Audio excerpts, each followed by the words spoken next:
Salut à tous, j'espère que vous allez bien. Alors aujourd'hui, je voulais faire une vidéo par rapport à une phrase des Conversations avec Dieu qui est super puissante à mes yeux et qui disait que tant que tu t'inquiéteras de ce que les autres pensent de toi, tu seras en leur propre pouvoir. Donc on dit bien le mot inquiéter, pas intéresser. Ça peut être intéressant et pertinent d'avoir un ressenti par rapport aux gens, mais si on s'en inquiète, si on a peur, si c'est les pensées des autres qui définissent nos propres choix, en ce cas, on va se plier, on va tendre vers ce que les autres pensent de nous. C'est ça tout l'art du conditionnement de ceux qui ont géré les civilisations depuis tout le temps. La religion, par exemple, a beaucoup eu ça. C'est-à-dire ceux qui n'étaient pas d'accord, c'était des hérétiques. Et du coup, c'était beaucoup plus facile pour les gens de se plier à au consensus de la société pour être bien dans les mœurs.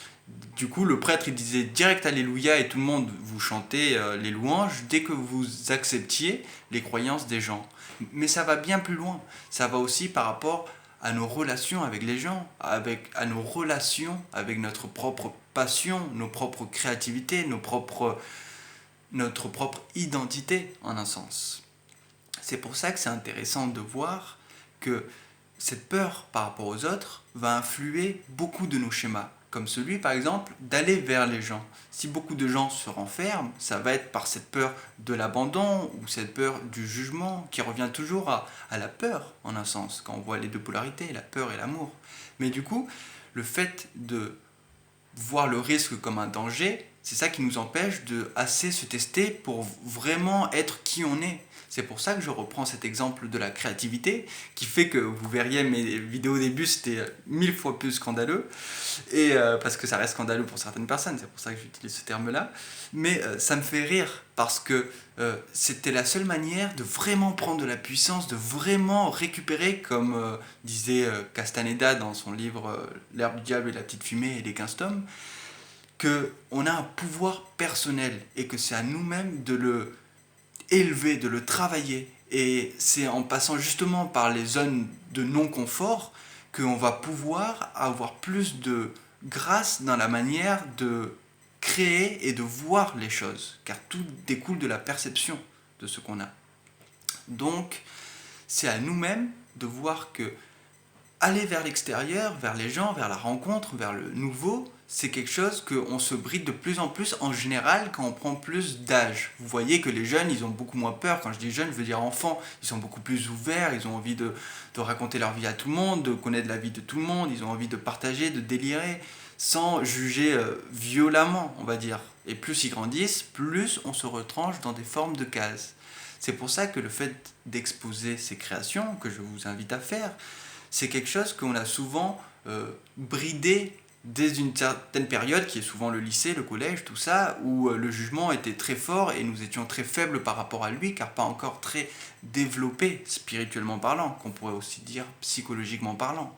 Mais il y a d'autres peurs aussi par rapport au regard des autres. Par exemple, la peur d'être au chômage, la peur d'être inutile, toutes ces peurs-là, même la peur de changer de taf, car c'est un risque pour reprendre une nouvelle force. Et quand je dis taf, travail, je dis aussi passion, car on va recommencer d'en bas et on devra repasser par le jugement. C'est là où les réseaux sociaux ont aussi fait galérer la chose, parce qu'on voit beaucoup de perfectionnisme, c'est-à-dire le plus haut niveau de chaque personne qui sort ce qu'elle a. Et du coup, nous, on se dit qu'avant d'atteindre cela, ça sera très très dur. Mais j'ai eu la chance de faire plein de créations pour me rendre compte à quel point c'était de plus facile avec le temps et avoir un retour non seulement positif, mais surtout positif, pas, non seulement je veux dire par rapport aux autres, mais par rapport à moi-même, à sentir cette force-là. C'est pour ça que c'est à vous-même et non par rapport aux autres que vous devez être le plus grand juge, le plus grand ressenti. Et si vous venez d'une source de l'amour, vous serez beaucoup plus gentil avec vous-même, beaucoup plus compatissant, beaucoup plus généreux, et vous donnerez de plus en plus les moyens de faire un petit peu tout.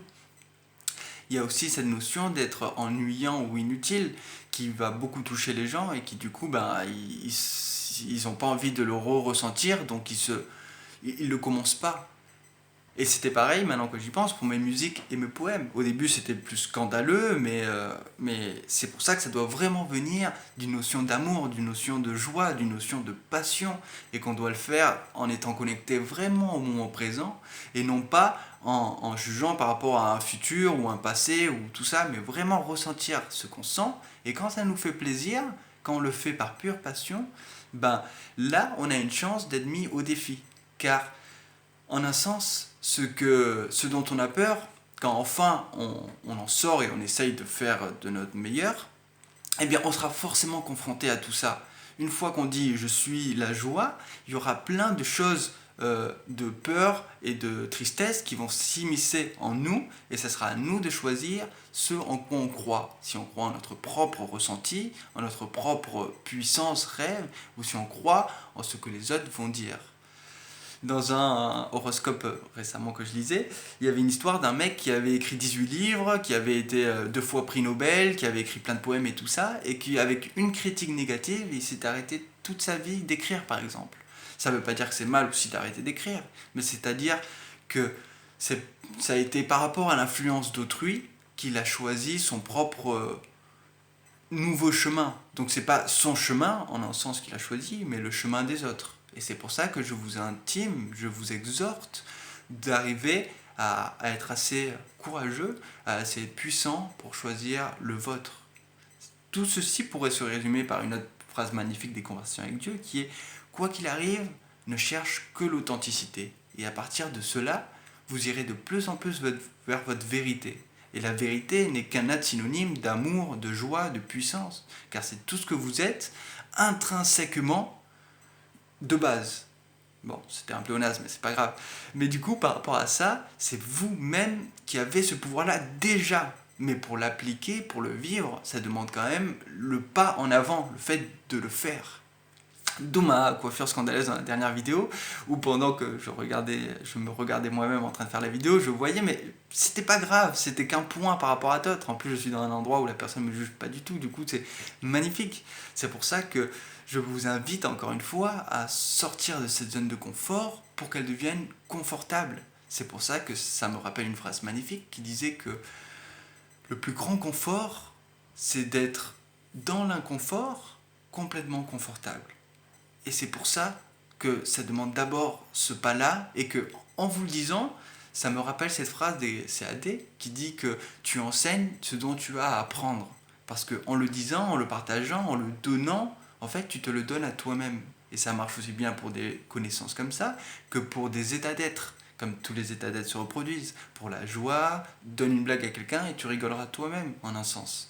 Et c'est pour ça que c'est magnifique, toutes ces chances qu'on a de vivre tout cela, encore plus pendant le confinement, où ça va aller vers plus de difficultés, comme cette image qui me revient de celle du zoo avec un panda qui est tout triste dans une cage fermée, que oui, ça peut être un peu plus triste d'être enfermé, mais si on l'utilise d'une bonne manière, il y a plein d'ermites, il y a plein de gens, comme le livre magnifique de Hermann Hesse, je crois que c'est Siddhartha, qu'il l'a fait en étant complètement en mode ermite, après s'être bourré la gueule, s'être déchiré, et après il a arrêté d'un coup de boire, il a fait que écrire le roman, et il a écrit cette super chose. Et du coup, il a profité d'un moment de recentre, de centre, pour donner la plus pure partie de lui-même, aussi bien à lui-même pendant qu'il écrivait, qu'à l'humanité.